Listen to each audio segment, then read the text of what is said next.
Magandang umaga po. Narito na po ang magiging lagay ng panahon ngayong umaga ng Huwebes, February 12, 2026.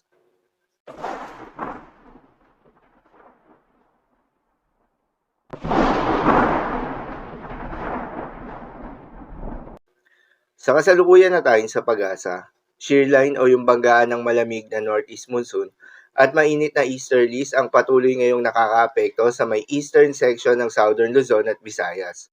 Dahil dito ay asahan yung maulap na kalangitan na may kalat-kalat na mga pagulan at isolated thunderstorms.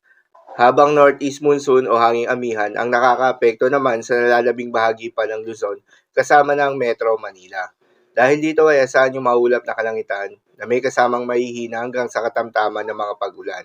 At sa nalalabing bahagi pa nga ng ating bansa ay asahan naman yung generally fair weather condition na may mataas na tsansa ng mga pagulan o thunderstorms pagsapit ng hapon o gabi na dulot ng mga localized thunderstorms.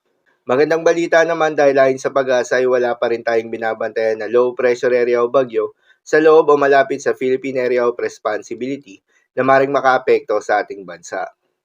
Para naman sa magiging lagay ng panahon ngayong araw ng Huwebes, dahil nga sa epekto nitong shear line, asahan sa Bicol Region, Eastern Visayas, Quezon, Oriental Mindoro, Marinduque, Romblon, Aklan at Capiz ang maulap na kalangitan na may kalat-kalat ng mga pagulan at isolated thunderstorms. Posible ang mga pagbaha o pagguho ng lupa due to moderate to at times heavy rains. Habang sa Cagayan Valley, Apayao, Kalinga, Mountain Province, Ifugao at Aurora, ay asahan naman yung maulap na kalangitan na may kasamang mahihinang pag-ulan na dulot ng northeast monsoon.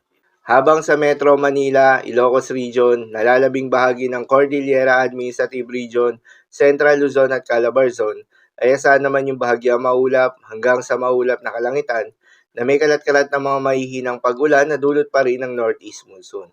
At sa nalalabing bahagi pa nga ng ating bansa, ay asahan naman yung bahagyang maulap hanggang sa maulap na kalangitan na may kalat-kalat ng mga pagulan o thunderstorms na dulot ng easterlies. Posible rin ang mga pagbaha o pagguho ng lupa due to severe thunderstorms. Madalas, nabobo ang mga thunderstorms na ito tuwing hapon o gabi na nagtatagal ng 1 hanggang 2 oras. Kaya naman ingat sa mga posibleng banta ng pagbaha at pagguho ng lupa, lalong-lalo na sa mga lugar na inuulan na noong mga nakaraang araw pa. Para naman sa magiging lagay ng mga dagat baybayin, ayon sa pag-asa ay wala pa rin tayong nakataas na gale warning sa anumang seaboards ng ating bansa. Subalit iba yung pag-iingat sa mga papalaot ng mga kababayan nating mangingisda at yung may mga maliliit na sasakyan pandagat sa may northern at eastern seaboards ng Luzon, gayon din sa may eastern seaboards ng Visayas. Dahil inaasahan yung katamtaman hanggang sa malo na karagatan. Habang banayad hanggang sa katamtaman ng mga pagalo naman sa nalalabing seaboards ng ating bansa. So, inahon po para sa lagay ng panahon ngayong araw ng Huwebes. Keep safe, everyone.